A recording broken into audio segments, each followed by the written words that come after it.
¿de qué tamaño es la industria del deporte en el mundo? Bueno, son cifras que están, digamos, creciendo de manera acelerada año a año. Medida concretamente desde la explosión de lo que podemos llamar el deporte como una industria, desde la década de los 90. Estamos hablando en millones de dólares, con un cálculo estimado al año pasado de 800.000 millones. De los cuales, de esos 800.000 millones, no estamos contando la industria del entretenimiento y de la moda, que están muy vinculadas al deporte, que acumulan unos 600.000 millones más. De ese cálculo hay un rey, digamos, en el mundo del deporte, que es el fútbol, que aproximadamente ha crecido muchísimo. No solo la gente que lo juega, que lo practica y que lo mira, sino en términos de compra. Es el líder, digamos, absoluto, y tiene un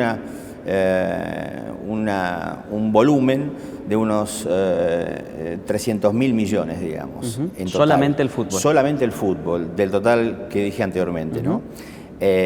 Con lo cual estamos ante un crecimiento muy importante de la industria deportiva, pero yo diría que más que un crecimiento, la industria deportiva se está conformando cada vez más como un sector más pujante y como un motor de la economía de los mercados de muchísimos países, que no solamente son Europa, sino que empiezan a ser América, empieza a ser Asia, empieza a ser, es decir, sectores que antes prácticamente no tenían una potencialidad en cuanto a la facturación general como sector económicamente activo, ¿no? De la economía. Yo creo que estamos ante una auténtica revolución industrial hoy en el deporte. ¿Pero por qué? Porque la tecnología realmente está haciendo que este volumen mencionado crezca cada vez más. Es decir, tenemos que medir tecnología e innovación. La tecnología, desde dos puntos de vista, está transformando el deporte y lo está llevando a una gran movilidad. Primero, porque está logrando, a través de la obtención de datos más finos, obtener, por ejemplo, en términos, si hablamos del fútbol o de cualquier deporte, la obtención de datos que implican conocer al milímetro los movimientos de lo que puede ser un jugador en cancha, la cantidad de jugadas exactas que dan y los pases que dan los jugadores, cuál puede ser en función de un correlato de esos datos a través de la conjunción de ciertos algoritmos. Por ejemplo, cuál sería el 11 ideal para jugar en cancha y cuál no, o cuál sería el alternativo y el digamos, superlativo en este caso. Y esto nutre a las marcas, por supuesto, nutre a las propiedades deportivas. Cuando hablamos en la industria del deporte de propiedades deportivas, nos estamos refiriendo a clubes, a federaciones, asociaciones, torneos, ligas y los propios jugadores que conforman la competencia.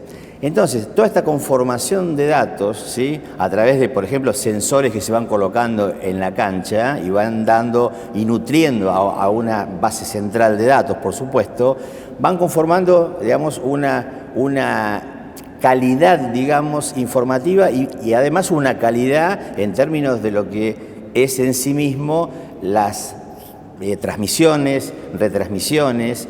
Incluso hay una cantidad de utilización de nuevas cámaras que lo que hacen prácticamente es mirar un partido y casi poder ver en 4K, por ejemplo, hasta el sudor, los tatuajes de los jugadores en cancha. Hay cámaras que hoy están casi asimilando y la manera en que el mismo jugador, es decir, el espectador, perdón, está asimilando casi del mismo modo como el jugador hizo el gol y desde qué perspectiva hizo el gol, por ejemplo, si seguimos hablando de fútbol, ¿no? Entonces, esta revolución nueva que está viviendo la industria del deporte apunta a que está transformando, digamos, el modo de percibir, ¿sí?, al deporte. Digamos, el cerebro nuestro es muy flexible y está muy apto para captar percepciones todo el tiempo, y lo que está haciendo justamente estos nuevos datos es haciendo que la gente, el fan y el hincha viva una nueva experiencia, que es la segunda parte de esta gran transformación de la industria actual del deporte. Es decir, la experiencia del hincha, la experiencia del fan, la experiencia del espectador que va a un estadio y la experiencia de un espectador que se ve vinculado a ciertas marcas que pueden patrocinar, por ejemplo, a un determinado equipo, a un determinado jugador, a un deportista, a cualquier propiedad deportiva. Entonces, como dividiéndolo en dos, tiene que ver esta transformación con lo meramente tecnológico, puramente tecnológico de datos, y lo meramente comercial, que es lo atinente al marketing deportivo, que es en donde vamos entendiendo de mejor manera y llegando de un modo mucho más sencillo, más simple, a lo que necesita, a lo que desean realmente un espectador o un telespectador en su hogar, ¿no?